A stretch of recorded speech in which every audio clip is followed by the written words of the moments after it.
जय श्री कृष्णा। राधे राधे भक्तजनों, आज आप सभी श्रवण करेंगे सावन मास की नाग पंचमी व्रत कथा। श्रावण मास के शुक्ल पक्ष की पंचमी तिथि को नाग पंचमी का पर्व मनाया जाता है। यह पर्व सांपों की पूजा का दिन है।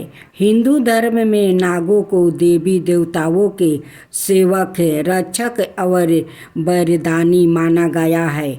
विशेषकर इस दिन श्रद्धालु लोग नागों की पूजा करके उनसे रक्षा और कृपा की कामना करते हैं। कथा बहुत पुरानी बात है। एक गांव में एक किसान रहता था।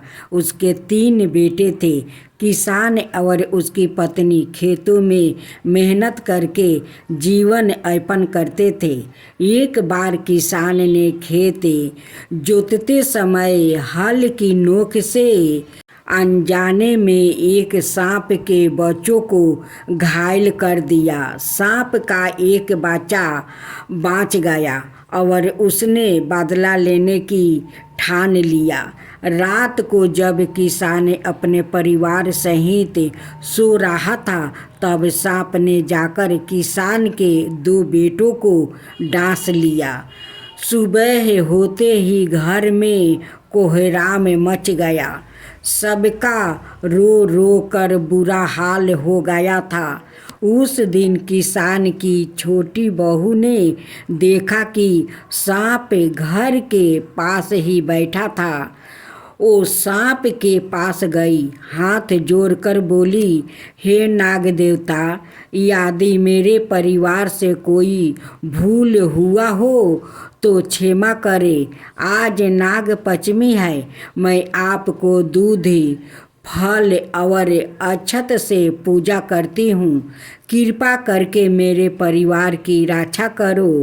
कहते हैं उसकी सच्ची श्रद्धा देखकर नाग प्रसन्न हो गया। उसने न केवल अपने बदले का विचार छोड़ दिया, बलि के डसे हुए दोनों पुत्रों को वो जीवन दान भी दे दिया। तब से नाग पंचमी के दिन लोग सांप की पूजा करते हैं और उनसे अपने परिवार की रक्षा और सुख समृद्धि की कामना करते हैं। इस दिन महिलाएं व्रत रखती है और सांपों को दूध, लड्डू, फूल आदि चढ़ाती है। सरोवर पर नाग देवता की आकृति बनाकर उन्हें पूजती है। यह पर्व हमें सिखाता है कि हर जीव का सम्मान करना चाहिए, चाहे वो छोटा हो या बड़ा।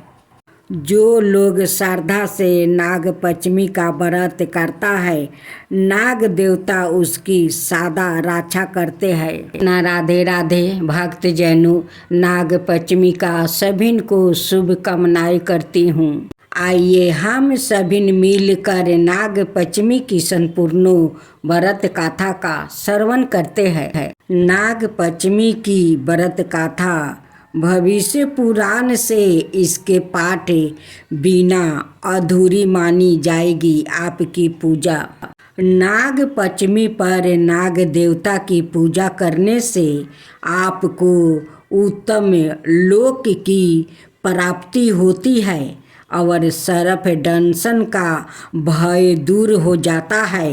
नाग पंचमी का व्रत जो लोग करते हैं, उनके लिए नाग पंचमी की व्रत कथा का पाठ करना अनिवार्य होता है। मानता है कि नाग पंचमी के दिन भविष्य पुराण में बताया गया है। इस कथा का पाठ करने से आपको इस लोक में उत्तम फल की प्राप्ति होती है और आपके कुल में सांप दंशन से किसी की मृत्यु नहीं होती। देखे व्रत कथा विस्तार से। सुमंतु मुनि बोले, राजन, अब मैं पंचमी कल्प का वर्णन करता हूँ। पंचमी तिथि नागों को अत्यंत प्रिय है और उन्हें आनंद देने वाली है। इस दिन नागलोक में धूमधाम से उत्सव होता है। पश्चिमी तिथि को जो व्याकृत नागों को दूध से स्नान कराता है, उसके कुल में वासुकी, तक्षक, कलियामणि, भद्रा, ऐरावत, धृतराष्ट्र, केकोट के और धनंजय, ये सभी बड़े बड़े नागे आभाए दान करते हैं। उसके कुल में सर्प का भय नहीं रहता। एक बार माता के सांप से नागलोक जलने लग गया था, इसलिए उस दाहे की व्याथा को दूर करने के लिए पश्चिमी को गाय के दूध से नागों को आज भी लोग स्नान कराते हैं। इससे सर्प भय नहीं रहता।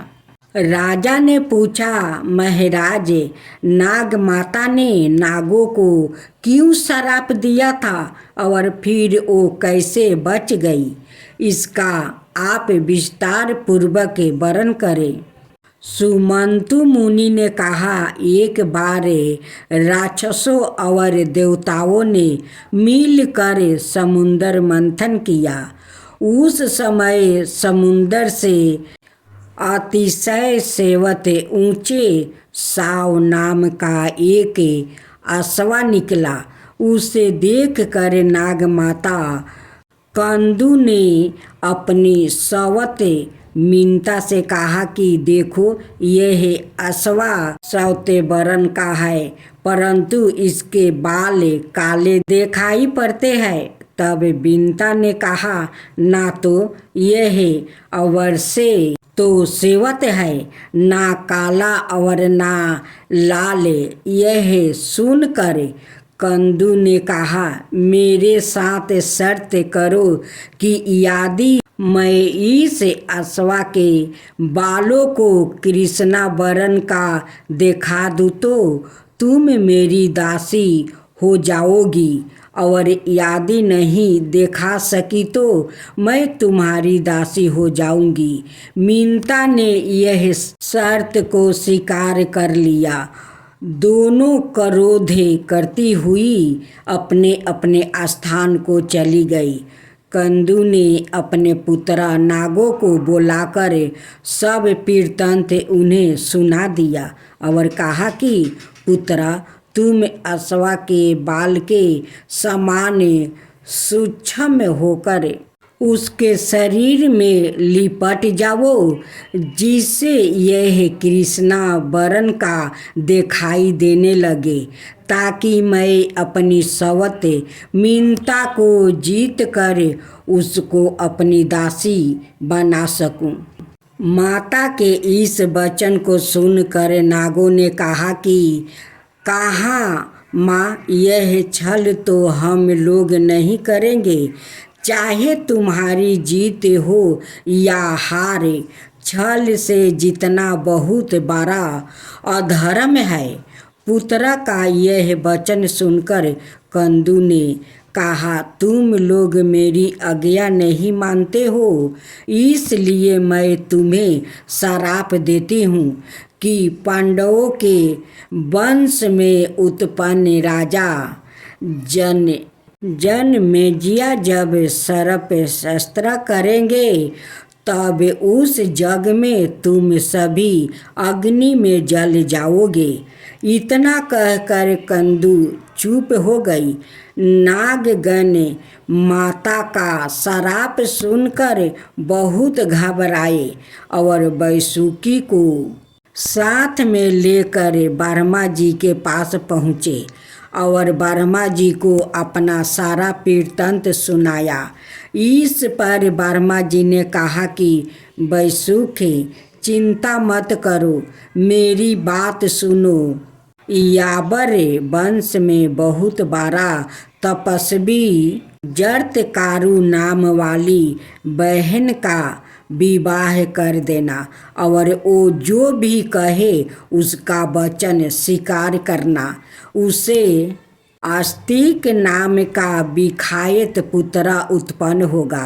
वो जन्मय के सरफ जग को रोकेगा और तुम लोग को रक्षा करेगा।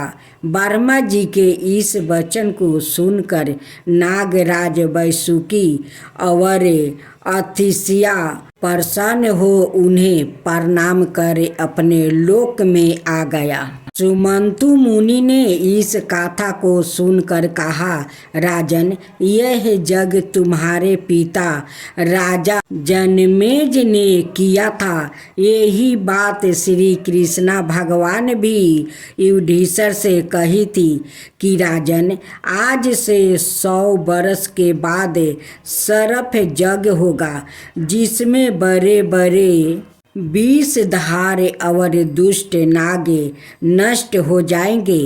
करोड़ों नाग जब अग्नि में दाहन होने लगेंगे तब आशितक नाम का ब्राह्मण सरफ जग रोक कर नागों की रक्षा करेंगे।